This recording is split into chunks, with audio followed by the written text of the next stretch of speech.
Good morning, and welcome to the Friday, August 14th, 2026 Planning Commission, Palm Beach County Planning Commission. Precious, will you please call the roll?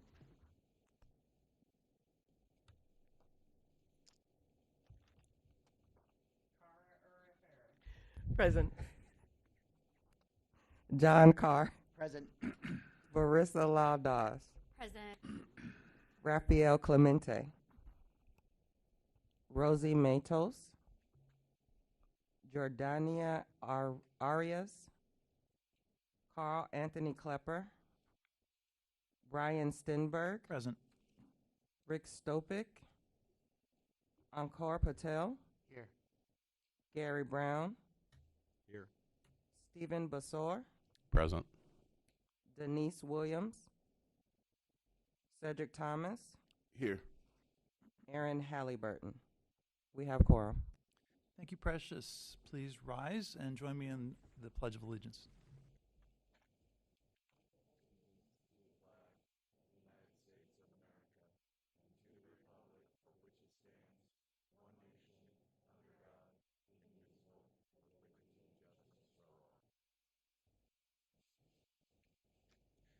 Thank you. Do we have proof of publication?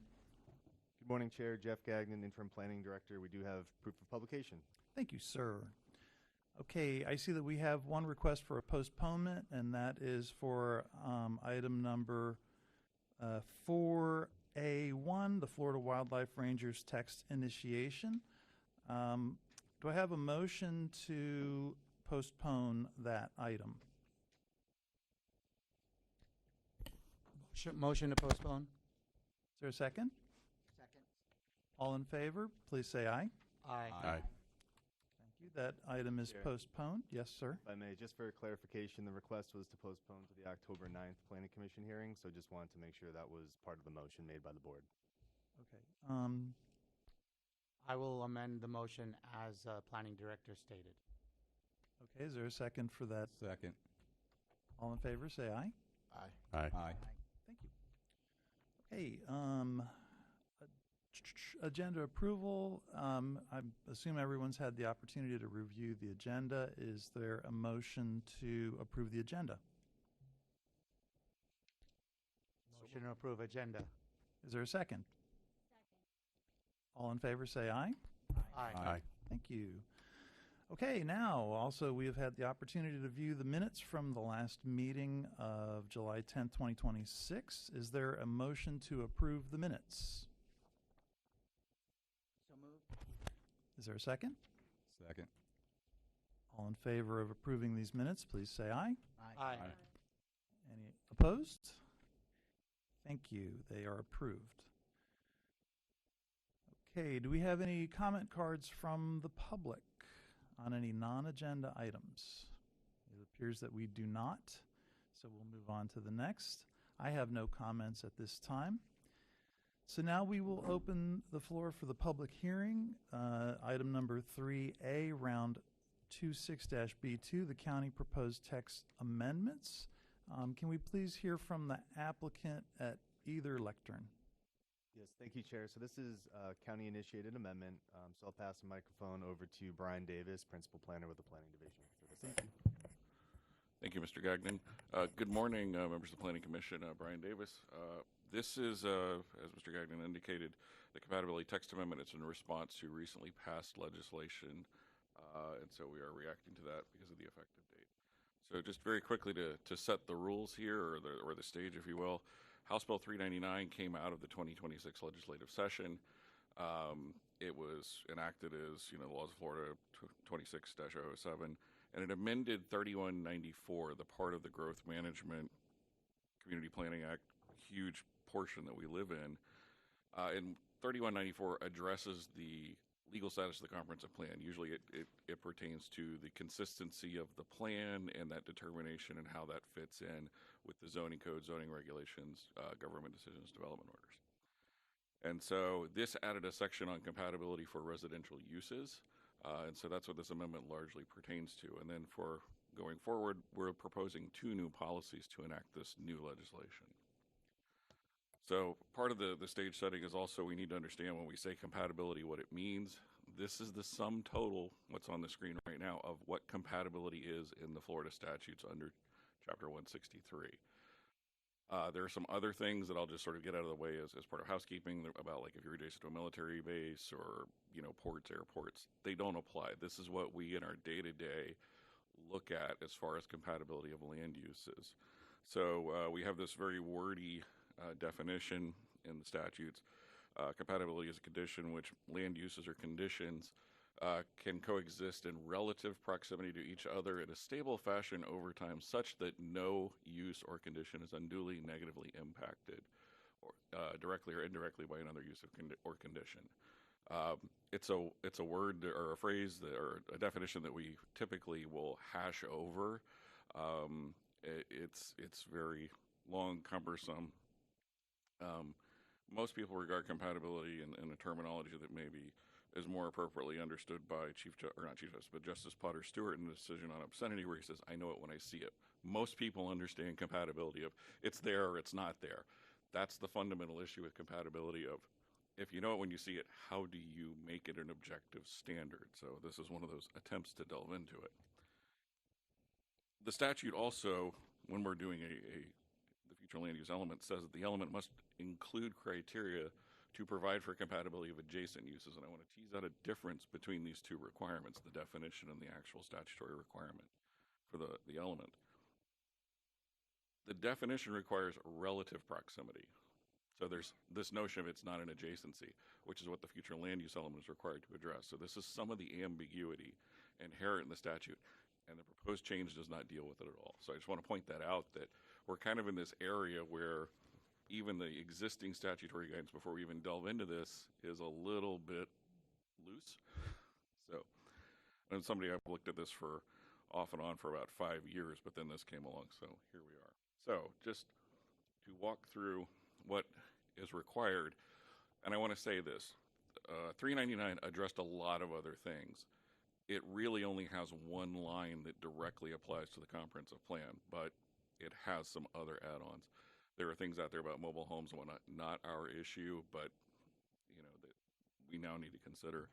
But for the purpose of the comp plan, it is simply this: 3194, a new subsection 7 is added under A that says that the local government comprehensive plan and its LDRs must include factors for assessing compatibility of allowable residential uses and residential zoning districts in those categories, the land use categories. So fundamentally, we're just now looking at residential. This is a clarification on residential to residential. It's kind of a little peculiar, if you will.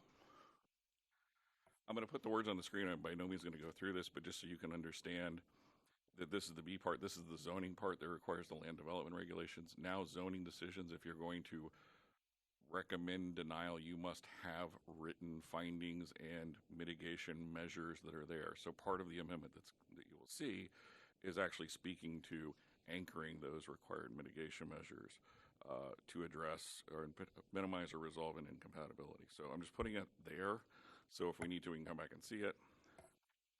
And then finally, the last part of the subsection 7 of 399 addresses the exceptions. So it does not address different or compatibility between different land uses, the non-residential things. So anything that's a mixed use, industrial, commercial, institutional. This does not pertain to. So it really confines and makes it very clear. And then further, it's not for planned unit developments. The way planned unit developments are conceived of, you know, historically and since they were effectively created, is you address compatibility issues within that zoning district construct. So it does not apply there. It does not apply also to historic districts. So they typically have their own exceptions. So, and then finally, it says that that this subsection does not require you to, if it's inconsistent with something else in your comprehensive plan, this one instance of a residential incompatibility, if it can't be resolved, does not require you to pass it regardless. So I just wanted to kind of set sort of the analysis through so we can get to the proposed language. So this is the proposed plan language for the future land use element.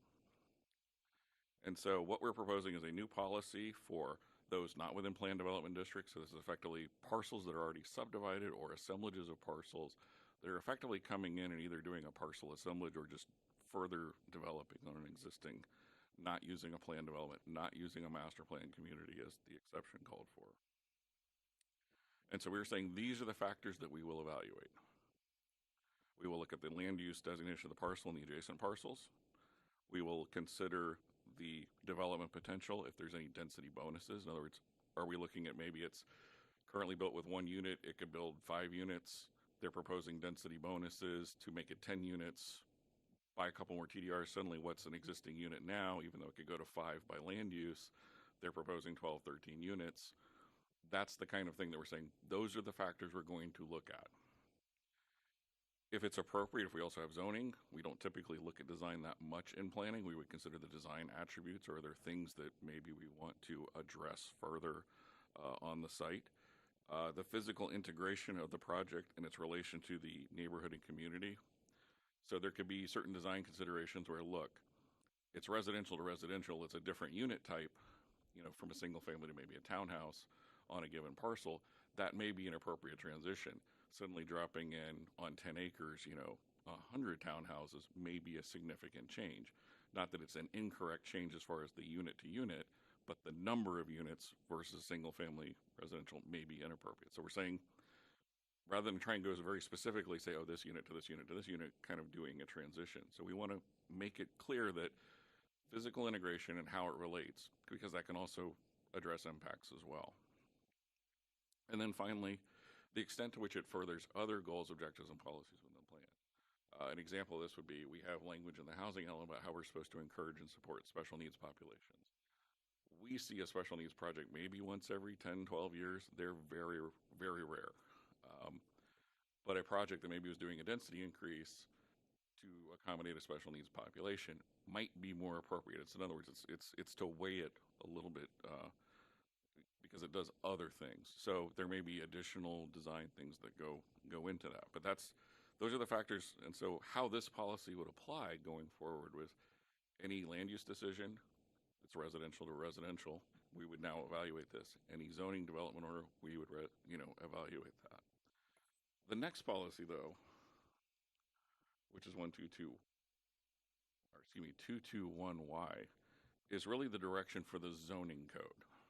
And this is, for the purposes of going forward, this is the anchor for future code language that will be needed to implement this. And so, picking up the language from the statute, it shall be amended to include factors for assessing compatibility of residential uses, as well as mitigation and minimization measures for reducing incompatibilities.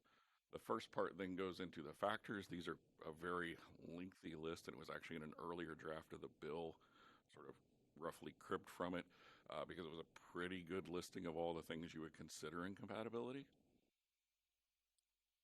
We're not saying for us, because this is really beyond the level of a comprehensive plan to go into those things, but this is the meat and potatoes of what a zoning decision considers. Things like, what are the style? What are the setbacks? What's the building intensity? Where is it arranged and how is it configured on the lot? How is it accessed? What are the hours of operation? What are the separation? What are the buffering? So we're saying those are the things, that you would look at in further detail at zoning. And then the measures, and we wanted to go a little bit further into the measures and say, these are the kinds of measures that could address and reduce potential incompatibility. So reduction in density or intensity, and that could be within the parcel. Maybe you don't put as much in one place. You don't spread it out evenly. You may sort of skew the density more to one side of a parcel versus another. You could step down building heights. In other words, you could still build, but it appears to be maybe a 1 or a 2-story building at the end. And so the adjacent buildings may be 1 and 2-story buildings, but then maybe within the building it goes up to maybe a 3-story building. But it's a transition effect. What you're adjacent to is much more similar to what's, being proposed. And then in and of itself, the parcel becomes its own transition. So the reduction in intensity, the stepping down of building heights, increased setbacks, that's the typical one everyone thinks of, is you just provide more separation. You might put your retention, additional buffering, maybe the parking field, and then also increased buffering and landscape, which is sort of stock and trade zoning thing. So these are the measures. Zoning is free to come up with others, but this is really the anchor. This may be a policy that does not actually get adopted, but we wanted to at least set the stage for the conversation here with the BCC at Transmittal and with the zoning division. So to sort of get it out there and say what's in play. So that's the sum total of the amendment. One line of policy, and I've now taken almost 10 minutes to talk about it. The staff recommendation is for approval, so we are consistent. This will be something that will be, the statute requires a January 1, 2027 implementation, so the statute goes into effect then. We're trying to match and get that into effect. So the motion for the Planning Commission would be to recommend approval. With that, I will end my presentation. Happy to answer any questions. Thank you very much. Thank you. Appreciate that presentation. From the board, do we have any questions? I'll start to my right. Anchor, any questions? I think Brian did a fantastic job of explaining everything. It was a lot more confusing reading it, but I think your explanation was great. I think the only question I had raised was, is there a list of the exceptions you were talking about? Because like when you said military and airports and stuff, is there a list in the code that gives specifically those exceptions, or is that a staff sort of assumption? It's in the statute. It's in 3177. It has a lot of things about if you're adjacent to military bases, airports, ports. I've kind of just read those out of because we don't have that situation or we have sufficient separation. I mean, this is almost for like something like, I don't know, Tampa, where they've got like the U.S. Central Command sitting there in the middle of Tampa. That's a whole different thing versus we don't even have really like a reserve, base here or anything like that. So that's really what they're trying to say is you need to address things, and hey, it's more like noise impacts and stuff. We have other provisions that already take care of the airport noise thing. So for us, those issues really don't apply. So I was just trying to say, for compatibility, we have a very like schools and hospitals and stuff fall in that? not under necessarily a statute. There could be other things like typical like nuisance or operational concerns. Those are addressed though in the zoning code, and so it's one of the things that the plan typically doesn't go into because it's already reserved for zoning by case law and other statutory All right, requirements. fair enough. Thank you so much. I appreciate it. Kara, do you have any questions? That's interesting when you talk about, it seems like they're talking about residential uses within residential land use categories, which seem like, because you're in one land use category, that they're already been determined to be somewhat compatible. So you're getting kind of into the minutia of how the effects of one type of residential use against another type of residential use, which seems a little problematic. But my question is about the language, not to be nitpicky, but when you say may include, I just wonder about someone who maybe, because there is a lot of language in there about people who are against, or if you deny them, my concern would be may include but not limited to, kind of, so there is a little more flexibility for the zoning code. Well, and that was really, it's a good point. The way it was drafted that way was because we don't know exactly what zoning is. Zoning's got to kind of look through it. Right. And so that's why I said, I was leading with this policy may well go away and not be there at adoption, depending upon how far zoning gets with the language. We wanted to put it out there, though, really almost for a conversational purpose, and then to anchor. And then this may be a policy that if it is adopted, we may go back to the ULDC shall maintain provisions. That's a fairly typical practice that we have done when we're like, hey, first we're trying to guide it. Now we're saying we just want to anchor it, and it's here. So this is, we don't know that it's this. It could be more, but we're saying, hey, for the purposes of drafting the code, this is our first blush at what we think could or should be in there. Right. You never know what the future brings as far as. That's the problem with planning. You don't have a perfect crystal ball. So. Thank you. But no, and to your earlier point, I think there was a level of questioning, and because we're on a relatively shorter, I tried to look even as early as this week to see what local governments, because statewide everyone's doing this, and we actually had a call from Palm Beach Gardens asking, hey, could we see your language? We're like, well, you'll see it when we draft it, and then when we released it to the public. So as of last Friday, it was public. Nobody had done anything. There was a lot of right after session, the typical like law firms, lobbyist firms published a bunch of stuff, but there was no insight really ever offered. Some people have suggested maybe it's in response to the Live Local Act from a few years back and all the changes. It may well be that it's one of those things we just kind of looked at. I looked at all the legislative summaries, the staff analysis when it was going through House. I couldn't really find a great, we're doing this because, so we're trying to respond.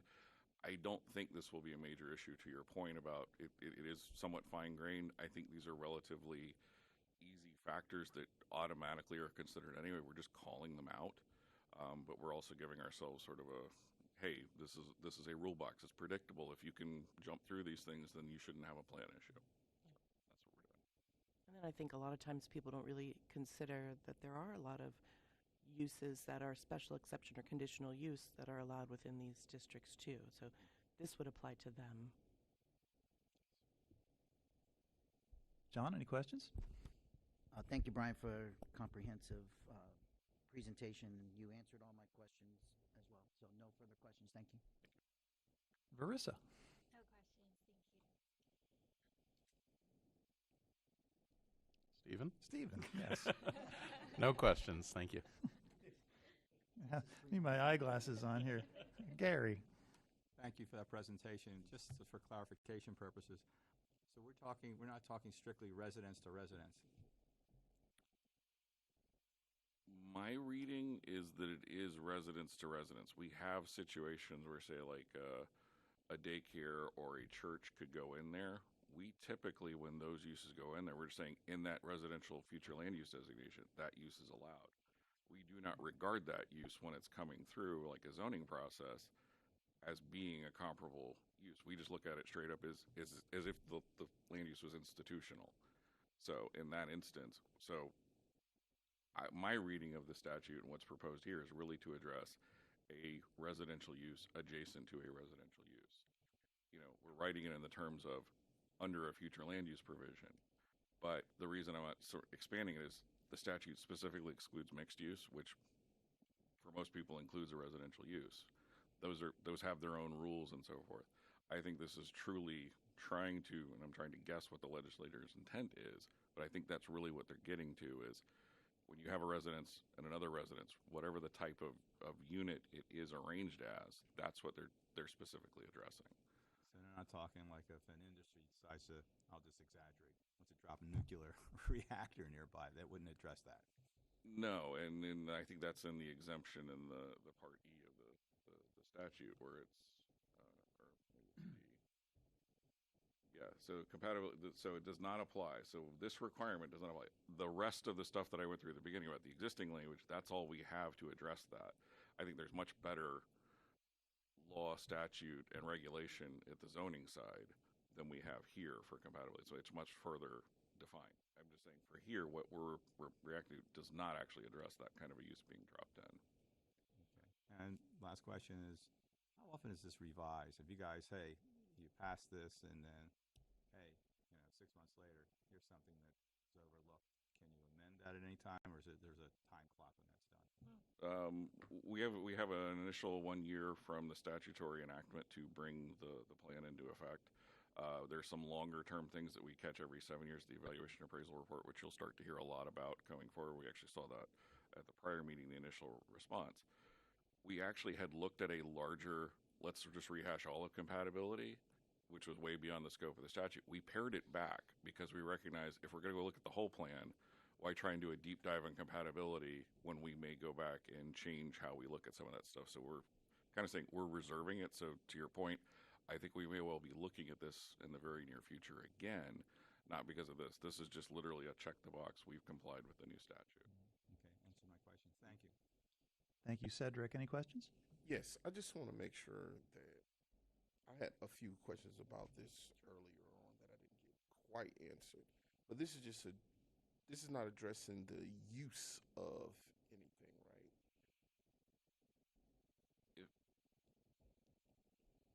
Let me put it forward this way. Whether a parcel is coming in to do any residential use, whether it's single family, a zero lot line townhome, multifamily, this would apply, and then it's adjacent residential use. So I'm saying, like, for businesses like the large family home, like where they do businesses inside of those categories, does that affect that? Are you talking like a home occupation use, like somebody just runs Yes. with? That's really addressed in the zoning level detail of how a home occupation use is. Like there's certain things about you can't have like 15 vehicles parked or whatever. I mean, it's Right. and so the idea is to keep the scope of impact down to whatever's appropriate for a residential area. So that's really more a zoning level thing.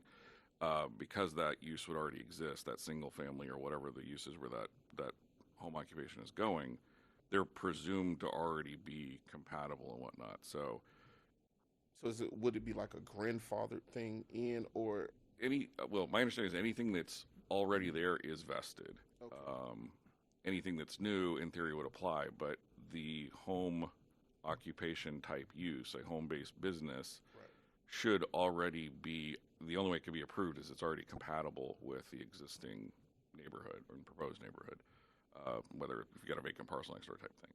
So it should already be accounted because that's the zoning level control of it. So you don't suddenly expand, take over the whole parcel, turn it into a business that's really supposed to be appropriate on a commercial parcel or something like you just got a ton of trips, you've got noxious uses, you've got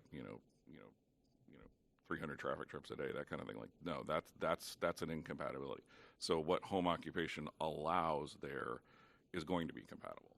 So the existing regulation should take it. This is more for if we're seeing a new use, request of use, change of use, whether that requires some kind of zoning approval of that. I don't see this really affecting existing or new home occupation type uses. Yeah, if I can, Brian, add to that as well. So, and this is more of a zoning side, as Brian alluded to, but any sort of access to like a large family daycare or uses like that, or home businesses that are provided, by the state as far as accessibility to homeowners to be able to have a home business, this really won't impact that. There's one excerpt of the House Bill 399 that I think is kind of important to read to better understand the overall intent, but it specifically states that references to community character, which is in quotes, or neighborhood feel, which is also in quotes, are not sufficient. So it seemed like the state was trying to ensure that there were specific factors that were being analyzed versus a very general, let's say, staff recommendation or staff report that said, we are recommending denial because of the surrounding community character or the feel of the neighborhood. Like that, what House Bill 399 is saying is that's no longer adequate for residential to residential compatibility. So it's just taking away I don't want to say it's taking away the ambiguity, but it's basically limiting the ability for just a staff member to use their own discretion as they're trying to clean it up a little bit and provide more. I think that's like the factors are more black and white now, where it's the rule book is clearer, I'll say. Yeah, just to clarify, I think what this is trying to get at is it's trying to make what had been sort of subjective, judgmental criteria, which really weren't clear. It's an attempt to justify them. That's why I actually referenced the Potter Stewart quote, is that you know it when you see it. That's not a standard that you can actually legally enforce. You have to have an objective measure. You need to have criteria. You need to have a standard to say, did it check that box? Yes. Did it check that? It didn't? Oh, then it's not. And But so it says may and not shall, so you still can.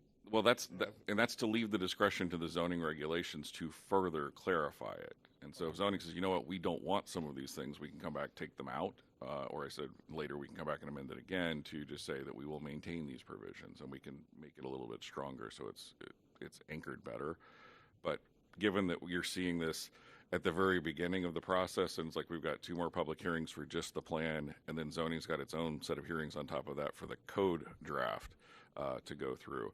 This is still very much a work in progress, but the plan has to lead, so we had to start somewhere. So, Gotcha. That's all for me. Thank you. appreciate it. Good questions. Thank you. Any further questions from the board? No, seeing none, I have no questions. Can I entertain a motion to approve this this matter? So move. Is there a second? Second. I will open the floor for discussion. Cedric, do you have any comments? No. Gary, anything? None. Thank you. Stephen? No comments. Barissa? No. John? No comment. Kara? No comments. Oh, thanks, Anchor. Brian. I have no comments as well. Okay. We'll go ahead and, all in favor, please say aye. Aye. Aye. Any opposed? The motion passes unanimously. Okay, the next item on our agenda is number 3B, round 27-A, privately proposed amendment, Liberty Airport Center. And can we please hear from the applicant? Good morning. Good morning. Thank you, Commissioners. Josh Nichols for the record, Wishmont Nichols. So we will go through, I have a pretty quick PowerPoint, and then we can get to some questions if there are any. But this is Liberty Airport Center, and we're actually representing the center and also a incoming tenant, and that's the basic reason why we're here, which is for Rivian.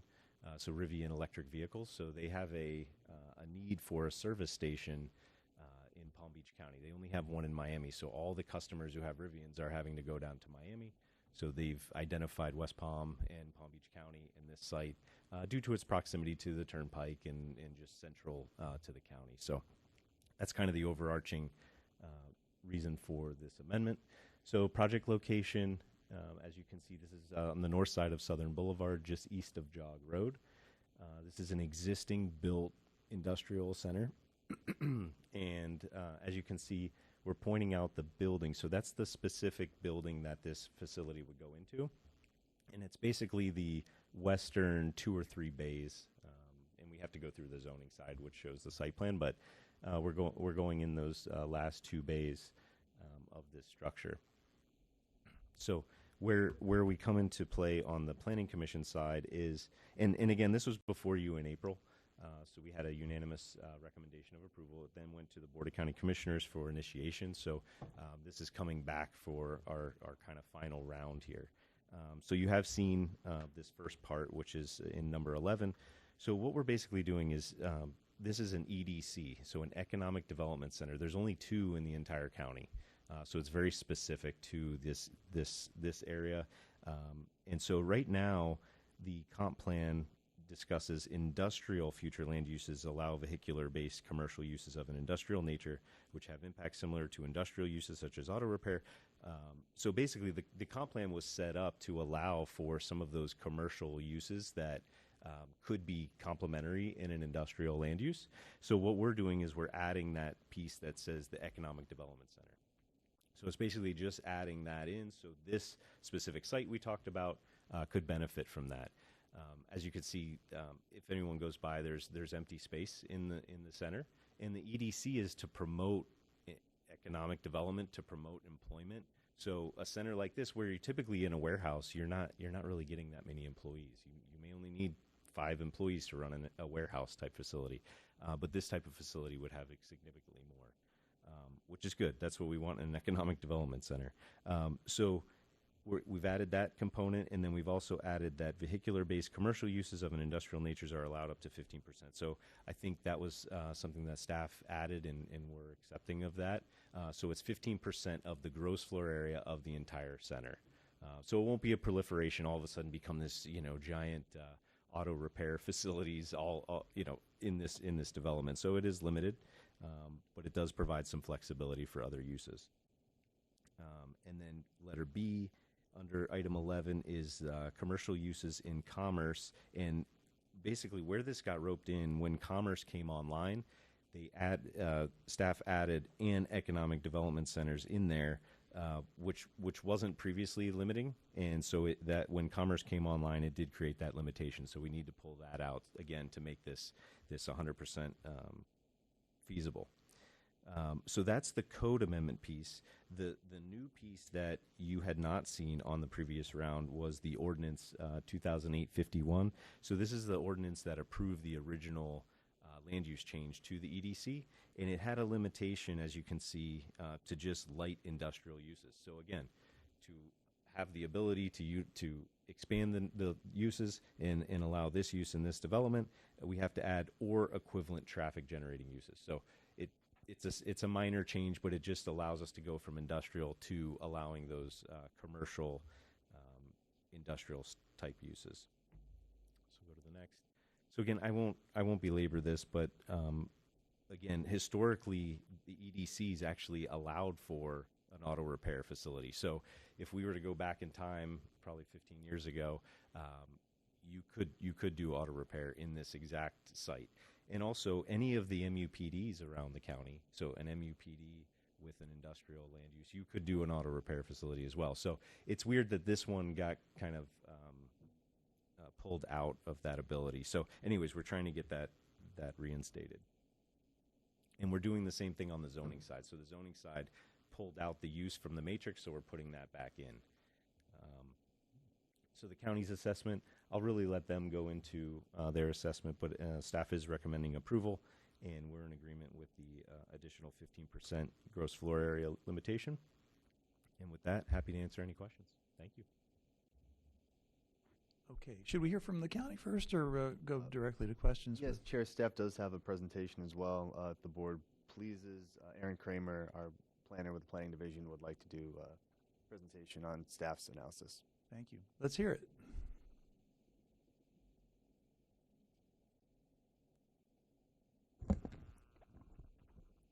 Good morning, Commissioners. I'm Aaron Kramer with the Planning Division, and the amendment before you today is the Liberty Airport Center privately initiated Future Land Use Atlas and Text Amendment. This is Phase 2 of the Liberty Airport Center amendment process. Here we have a background of the EDC, one of 3 industrial land use designations. The applicant intends to develop vehicular repair and maintenance uses as well as ancillary sales on the proposed site. These would be considered commercial uses. Because the subject site land use designation is EDC, this is unable to occur, and as a result, the applicant has requested to revise the uses allowed within the EDC. The board initiated the text amendment in April 2026, and the request is to modify Policy 224E of the Future Land Use Element to allow for vehicular-based commercial uses in the EDC and remove the restriction of commercial uses as accessory within this designation. The 68.01 acre subject site, outlined in red and white, is located approximately 0.38 miles east from the intersection of Southern Boulevard and North Jog Road, on the north side of Southern Boulevard in the urban suburban tier. Currently, there is a condition of approval as a result of ordinance number 2008-51, limiting site development to light industrial uses. The applicant is proposing a future land use Atlas amendment to change this restriction to open the site to other uses that produce the same traffic output. The subject site is in an area that is made up of a mixture of residential development with more commercial and industrial development occurring west along Southern Boulevard and north into the Jog Road corridor. North of the subject site, there are multiple residential uses. Directly north is a single-family residential home, and adjacent to that property is the Communications Workers of America Local 3181 Union Building. Further north of these properties is the Tahari Plan Unit Development, made up of townhomes and part of the Independence Homeowners Association. East of the subject site, past a tree and water buffer, are a mixture of single-family homes and multifamily developments. They lie within the Royal Palm Estates countywide community revitalization team area. South of the subject site, across Southern Boulevard and the West Palm Canal, are residential communities, the closest community being Point of Woods PUD. Directly west of the subject site is AHS Pine Ridge PUD, a multifamily residential development with 288 units. Further west is more residential with commercial and industrial around North Jog Road. Staff assessment. The request is compatible with the surrounding areas considering the current developed uses on the site. It is consistent with comprehensive plan policies, notably FLU policies 122K and 2.1G, as the applicant's request is further developing an employment generating center and is in accordance with the county directions.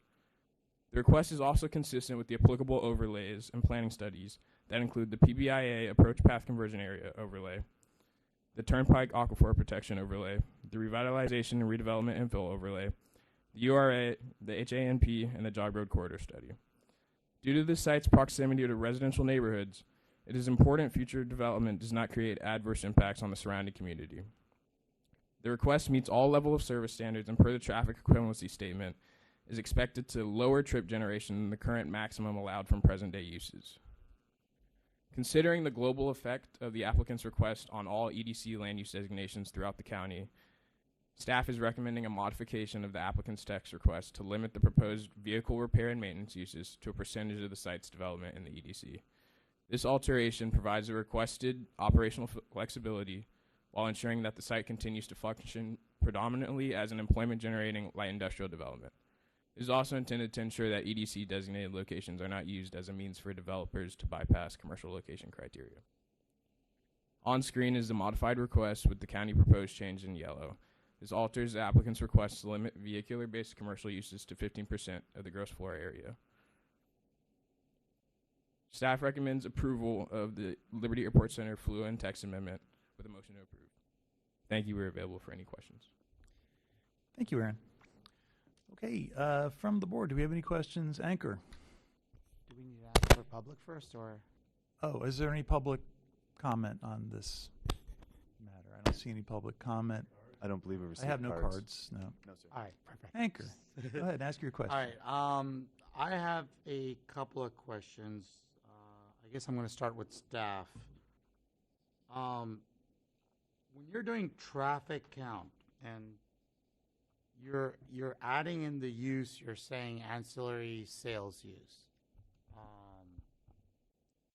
However, if you look at Exhibit 5, which is your traffic division letter, under proposed uses, I don't see the sales part in there. So how do we know the sales part you put under traffic count studies?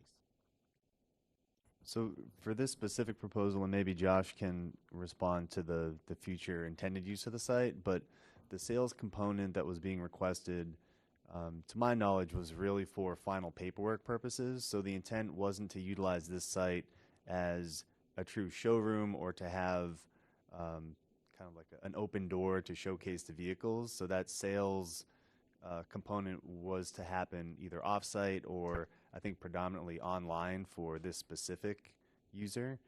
So maybe Josh can respond to that. But there really wasn't an additional traffic impact that was anticipated by that, paperwork signing aspect of it. And again, I'll defer to Josh to confirm that that was the intended use of the site. Yeah, thank you, Jeff. And so you're correct. So it's an accessory sales. So just like you would do, say, for a warehouse facility with accessory office, you wouldn't do your traffic based on that accessory component of the office. You do it on the warehouse, right? So same thing with this. So the primary use is the vehicle repair and maintenance, and the accessory is the sales. And again, we don't intend, there won't be salesmen here. It's just it's a pickup location basically once you've done all the paperwork online. Yeah, but I mean, if you're receiving, typically when a trailer comes in and it's wherever it's coming from, you're going to have at least 10 cars coming in for each trailer. And if you have multiple trailers, that's the amount of cars. So that's a trip generation because you're having people come in to receive those cars on top of the delivery, which I don't see being identified in this thing. I mean, you can call it ancillary sales, call it whatever. There is physically cars showing up for delivery purposes. There's physically cars coming in for people to receive the cars. So I think that's trip generation. I don't know how you can get around that. I mean, it might be minuscule, but it is still a trip generation, which I think traffic division should definitely look at and put into that. My other question is just off of my experiences off of what I've seen off of Tesla and what I've seen off of Lucid and all that stuff, I'm assuming you're putting charge stations in also. There will be a handful of charging stations, correct? Okay. Are those going to be accessible for any Rivian customer? They will if they're on site, but otherwise they're utilized by the staff to charge that up. Fine. For a So now you're talking about trip generations based on people coming to charge the vehicle. Oh no, I should have clarified. It's not for someone to come in and charge their vehicle on their daily commute or something like that. No, it is for if you come for service, you can plug in, or the staff will utilize. How do you control that? Because there are several employees on site that will be controlling. So the employees are going to control who's coming to charge. Yeah, because you have to be able to log in. You don't just go up and plug in, so they can control that. Absolutely. And also, if I'm correct, you're building that new building towards in the vacant land. Is that the general idea of what's going on? No, this is existing building. They're just taking over. Existing building, you're just taking over. That's correct. Okay. Does the use change, and this is for staff, change the parking requirement? It typically wouldn't, but that would be looked at through the zoning process. Okay. We have someone from zoning here who can answer that. You want me to respond to that?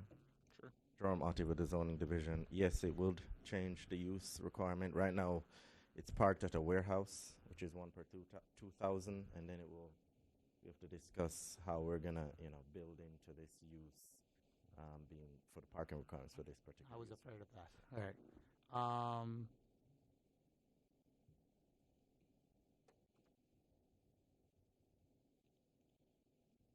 All right, and then I have I think it's a clarification, but can somebody pull up that ordinance change that's being requested, please?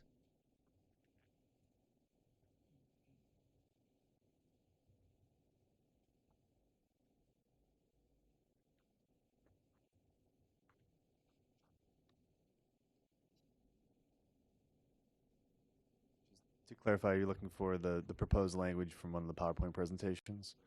That is correct. I believe Proposed both. language on the ordinance change. Yes, sir.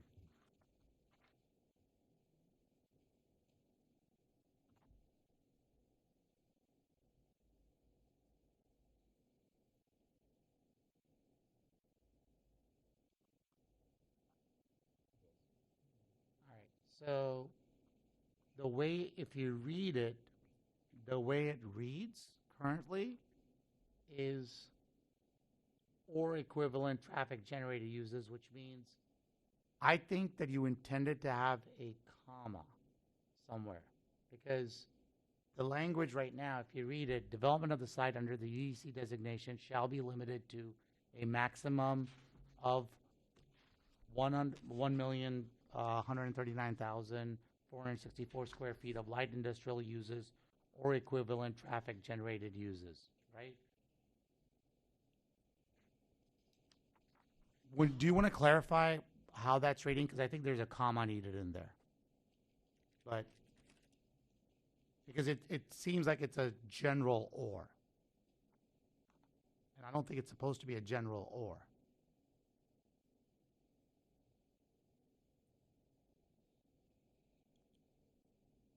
I think that's the typical language. That this is a typical condition that we see on several projects. That's just Right, but this opens up a can of worms, because if you make it a general or, this is now changing a lot of things. Well, remember, it's limited to 15% of these commercial industrial type uses of the entire gross floor area.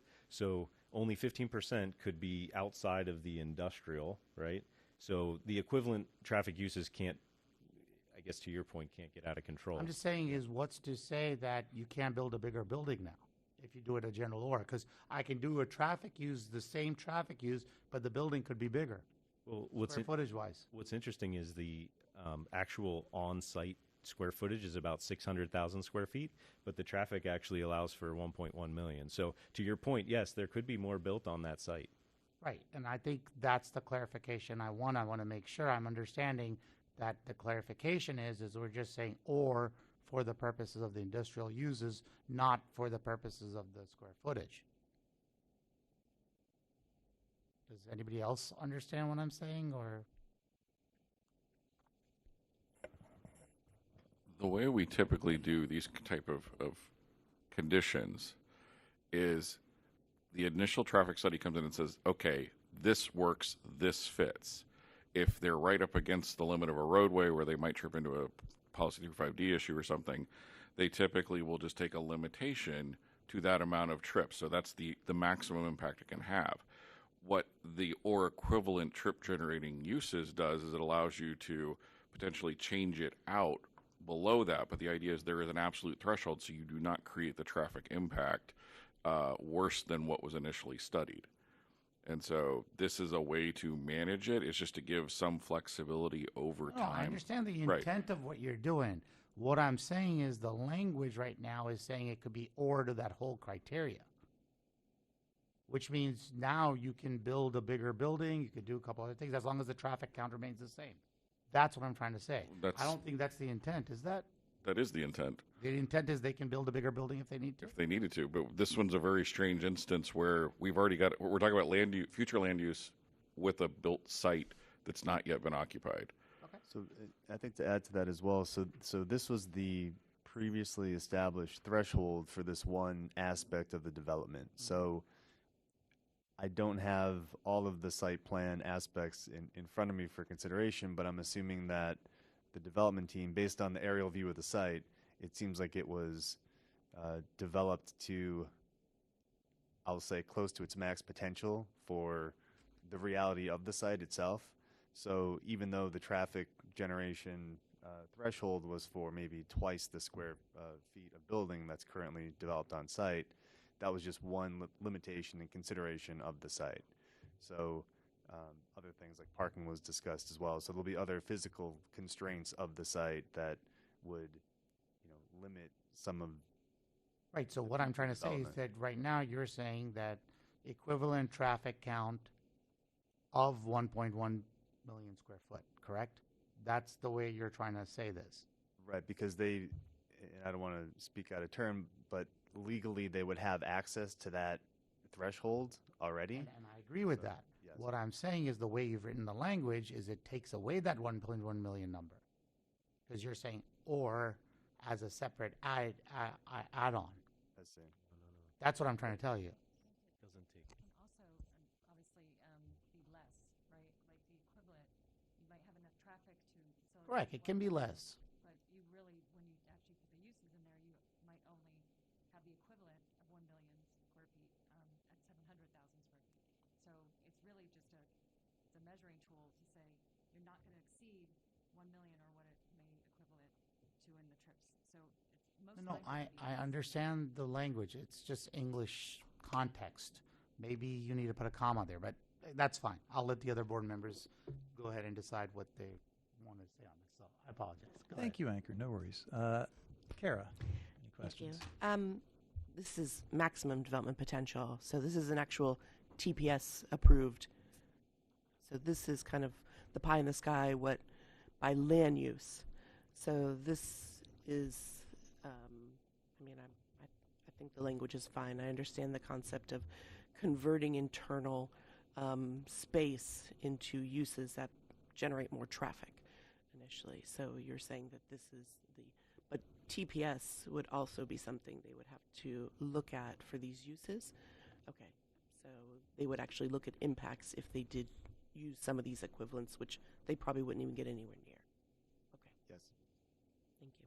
Thank you, Kara. John, any questions? The only question I have is, there was a email on July 27th from a resident. Was that, I don't see anywhere anything was addressed with that. Did I miss that? Has the applicant? We did see the email. We hadn't reached out because several of the items were the concern of additional traffic on the side streets in Avocado, and there's no access to any of those roads, nor is the access changing at all. This is just an interior change of use to an existing building. So most of those were concerns that weren't, I guess they were valid in her mind, but the perception, but they weren't true issues. And from when staff did receive the email, I believe planning staff reached out to the individual as well as providing that information to our engineering division as well for follow-up. But it seemed to be more of a global concern about the roadway network, not only this site specifically, but I think when the notification for this project went out, that kind of opened up the door for the conversation about Southern Boulevard in general. So it doesn't have direct access, but it's, I guess, in the close proximity. Okay. Thank you for that. The only other question I wanted, and I believe Anchor had it answered, but I wanted to clarify. So even with the trailers, the way it says the proposed daily trips will go down? Correct. And again, we're still well below the traffic equivalency, because you can see that allows up to the 1.1 million square feet, but we're well below what that equivalency would even be at that point. So, and again, we're not talking trailers of cars like a typical dealership. So we would anticipate you probably have maybe 1 or 2 cars a week that probably come in separate So it wouldn't be like, a Rego Dodge getting, 5 trailers worth of cars. That's not how this operates. Thank you. No further questions. Marissa, do you have any questions? Stephen, do you have any questions? Just to kind of understand the functionality of the business. So there's a Rivian showroom at City Place area, and that would be the main showroom. This is more of just a service and distribution site. It wouldn't be necessarily where people were going on the weekends to look at or test drive vehicles. That is correct. Okay. Thank you. Gary, any questions? Yeah, so in the beginning, you established that Miami, everyone had to go to Miami. So clearly it's for convenience, but apparently some overflow. So now that's going to be picked up at West Palm. When you say 1 to 2 cars, I guess that's kind of an estimate, but really we don't know. Rivian electric vehicles, and we know electric vehicles are kind of what the future is. So the question, I guess, is a couple questions. How many bays will be in this particular facility to service vehicles? Actually, I may have it in here too.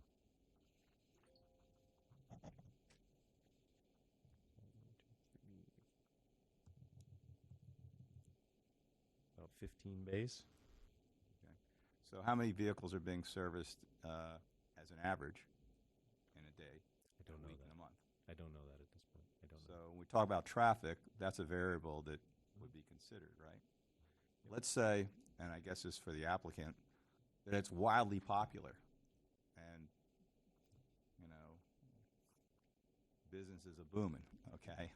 So, I don't expect to see traffic like at a drive-through, but obviously it's considerable. So when they talk about, when they do a traffic study, I'd like to know how that's monitored. I have a couple questions. I'll just give it to you at once, okay? How's it monitored? How do you cap or prevent that traffic study? If you say with this amount of people are coming in a car, how do you cap or prevent it from exceeding it? So if it's that successful. And obviously this is done during peak time. So what is it, if it exceeds that, how, we're just looking at a time frame. Is it been, is it monitored after? And how do you define peak time?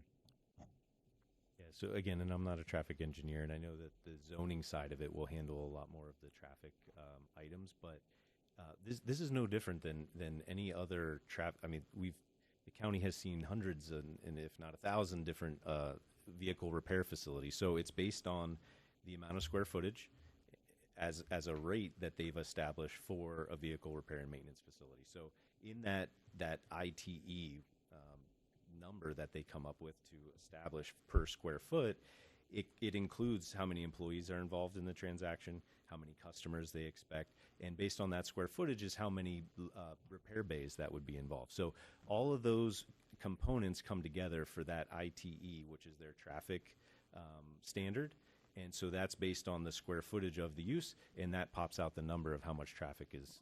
All right, so don't get me wrong. I like EV vehicles, okay? But it's kind of like, do we have anyone here from traffic and staff that could answer the question?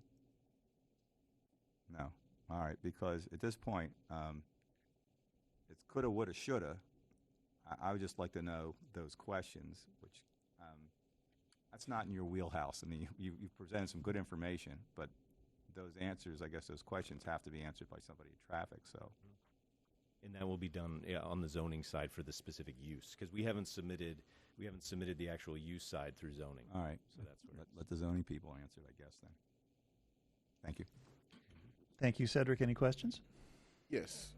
You said in your presentation that this was already allowed, but it wasn't anymore, and now you're asking for it to be reinstated. And maybe this is a staff question. Why was this particular use taken out for that location? So if I'm correct in remembering the part of the conversation. I think it was a reference that Josh made to what was referred to as a use regulation project, which was a zoning side project as far as uses within the ULDC. And I don't have that information directly in front of me. Maybe another staff member remembers, but there was an attempt at that point in time to help clarify uses. However, with any project, what we see over time are there unintended consequences. So I think Josh was mentioning historically that use would have been an allowable use, and then based on the use regulation project, the definitions were changed, the specific uses were changed, so that's what created a new obstacle for that use at this location. And this just may be for me. Haven't always been that great at math, but the 15% usage for the square footage. Can you just help? This I'm telling you, it's just probably me. Everybody else may understand this well, but can you help me understand why is that significant, and how does 15% of whatever? Because you're only going to have the last bay, right? Correct. So how does that coincide with what you're actually trying to accomplish? And that was a staff recommendation, but I'll give you my side of it. So there's about 600,000 square feet of total square footage that's approved for the site. So 15% is about 90,000 square feet. So that would allow other, like I said, it's kind of creating that flexibility to bring in other uses to hopefully fill these spaces. So it's not only us, but it would allow for other uses similar, perhaps in the future, to come in and occupy some other facility. So we have up to 90,000 square feet development-wide to be able to include some other uses. You individually, or you saying it's 15% for the entire project? For the entire project. Yeah, so this was a staff-driven condition, and this was based on our concern of a proliferation of this use throughout the entire site, not only this site, but any EDC site. So what this does, it allows Josh and his client to proceed, and it also provides additional flexibility if that specific end user wanted to expand in the future. There's flexibility there, or if there's a different end user that wanted to occupy the same larger development, that would be possible as well. But with currently Senate Bill 180 exists, which would prohibit us from scaling back any allowable use once it is put out there. So we thought it would be prudent to have this 15% threshold to start with, and then in the future, if this was something that was seen as a positive use within EDC, we can always go back and increase that to, let's say, 20%, 25%, whatever could be appropriate in the future. But without having a 15% threshold at this point in time, it would allow, I guess, unfettered access to utilize this type of use within the EDC future land use. But doesn't that put a cap on the businesses that will be there and their ability for growth? Well, currently the specific type use is not allowed within EDC, so that was part of the origin of the request. Okay, so you're horse trading, basically. I'm sorry? You're horse trading? Well, we're ensuring that the business is able to move forward. So we're anticipating that because the space isn't utilized by another company or individual, that the market is driving this.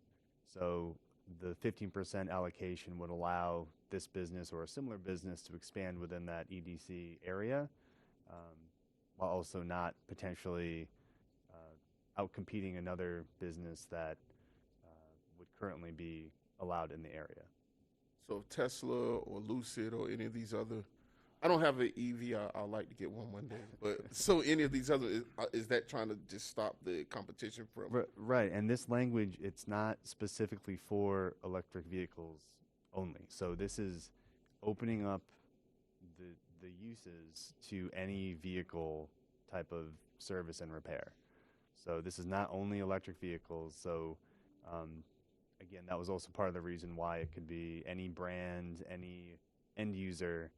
So we wanted to make sure that there was a threshold as far as how that rollout proceeded. And again, we can always go back and open the door further if appropriate, but once the door is open, we can't close it at this point.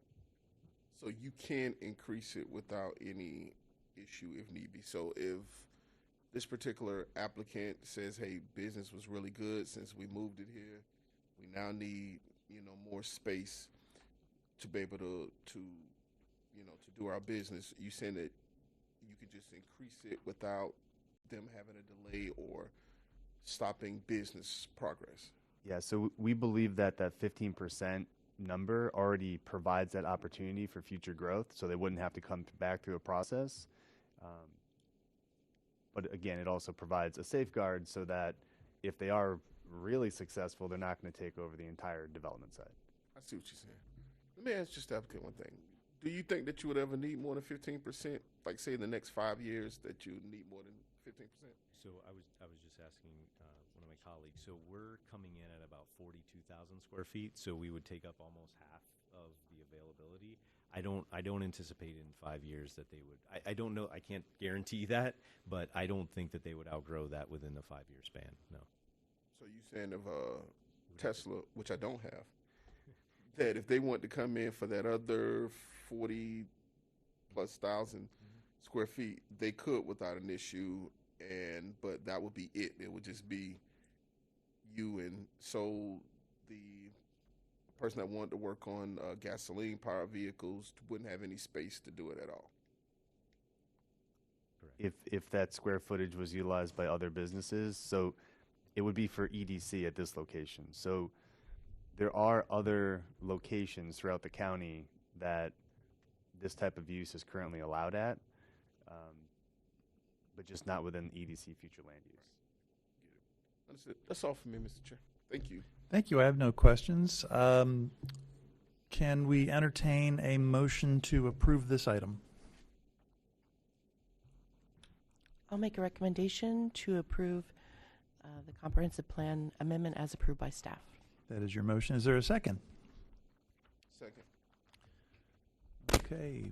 Shall we do a roll call vote? Oh, I'm sorry. Yeah, we don't vote yet. We have to. Yeah. Is there any further discussion on this matter? Thank you, Anchor. I appreciate that. I'll start with Cedric. Further discussion? Gary, any discussion? Okay, Stephen. No. Marissa. John. I want to wait to hear what Gary has to say first. Kara. No further questions. Anchor. I mean, I'm an English stickler, so I'm stuck on the comma. I think there should be a comma after the word square feet in there, because it's an or between light industrial use and equivalent traffic. It's not an or for the actual square footage totality, where you could build a. So what I was trying to say is, let's say, for example, the count that you're allowed right now for traffic is, let's say, 5,000 trips. And I'm just throwing that number out there. The 5,000 trips could retroactively go back and go for a higher square footage. So you could theoretically tear it down and build a $2 million square foot facility the way the or is written right now. By putting the comma after square feet, you're saying it's either light industrial use or equivalent traffic count. So you're saying that the square footage is fixed, but you're saying the use can be either or, if that makes any sense. That was just me being a stickler about English language. But if staff is okay with it, staff's okay with it. I'm fine with it. I mean, that's just me being a little annoying here. But besides that, my only other comment that I have, and this is more for when zoning gets at it, is with EV, there is some hazardous stuff that can come into play with lithium-ion batteries and stuff like that. So I think disposal and or how that stuff is going to, if there's any drainage or thing that's involved, be important, because there is a creek right across the street. And so their retention pond is seeping into that. So any drainage going off this property is going to go into that retention pond, which is going to end up in that sort of creek that's across the street. So I think it's imperative for zoning to figure out whatever they do in their conditions for doing this specific use, and just be proactive about it. But other than that, I'm in support of this project. I think it's needed. I think, it's fine as long as, I don't think noise levels on an EV site are as high. So I think it's appropriate for the residential use for the area, and it's interior to the most part. I would hope that it does become a situation where you're getting 20 trailers, but you're probably not going to be there. So I don't see the trip counts there. But I do think that the traffic division letter probably needs to be corrected. So on record, you do have that use as a use in there, because you don't want somebody to come later on and challenge the fact that you're trying to do a use, but the traffic count didn't have that in there. So that's the only comments that I have for that. But otherwise, I think it's a good idea and it works well. Thank you, Chair. Thank you. I have nothing to discuss. I think you wanted to defer a little bit. What do you got to say, Gary? All right. Quickly, I just want to know one thing, and you brought up a piece. First of all, the questions I asked about trips, I guess we'll have to defer that to zoning to answer those questions.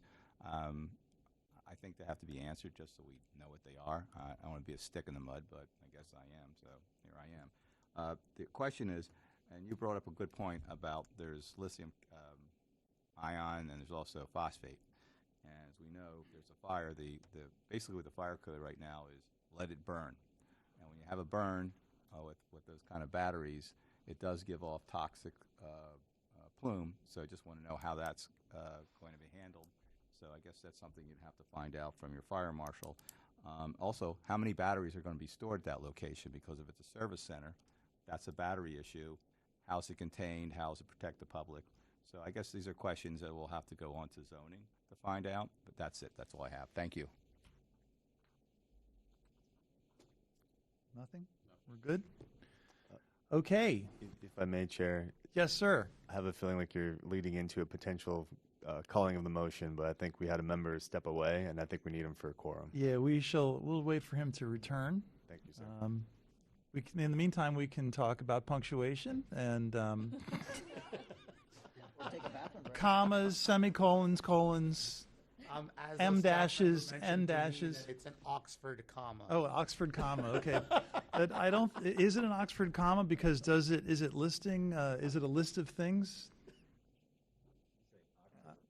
An awkward comma could be. That may be the case. Call it a semicolon for all I care. Yeah, and how can you build a $2 million warehouse? That'd be good too.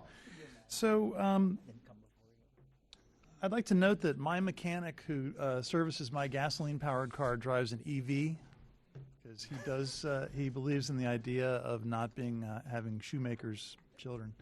So let's call this to a vote. We have a motion on the floor and a second to approve. Let's go ahead and do a roll call vote. Kara Erin Ferris. Yes. John Carr. Yes. Marissa Laudas. Yes. Gary Brown. Yes. Ankar Patel. Yes. Stephen Basor. Yes. Cedric Thomas. Yes. Brian Stenberg. Yes. Motion passes. Okay, so now it's time for updates and comments from our commission members, and I'll start with Anchor.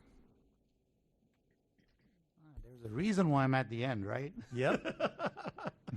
No, I think, Brian, you did a fantastic job explaining. I really appreciate the thoroughness of what you try to do, especially on a vague topic that the state puts out there. So I do appreciate the effort and what you've tried to do. And I think overall staff has been very good with everything that they provide. So I do kudos to them on everything that they do. No, that's about it. I mean, it's hopefully it gets a little cooler at some point, but that's it. Kara? John? Verissa? Nothing further. You're making my job easy. Stephen? Nothing further. Gary? I won't break the streak. Nothing further. Cedric? None here. Okay, I just want to say thank you to staff, and I agree, Brian. You did a wonderful job on explaining it. some of this stuff can be a little bit dry, and I appreciate the fact that there are people who understand it and who study it, who understand how to explain it to other people. That's a very good gift, so I appreciate that. Thank you. Okay, so Executive Director, do we have any comments or updates?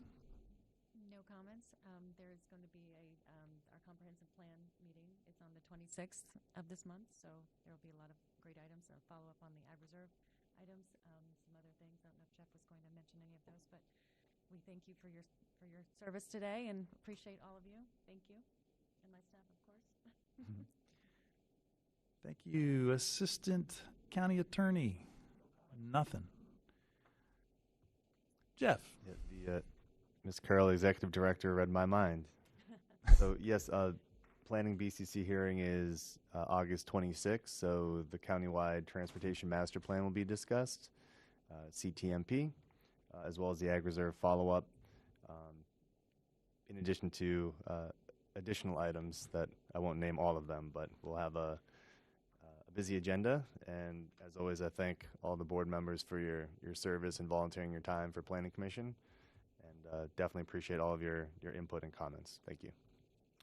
Thank you. If we have no further business, then we are adjourned at 10:28 a.m. Thank you.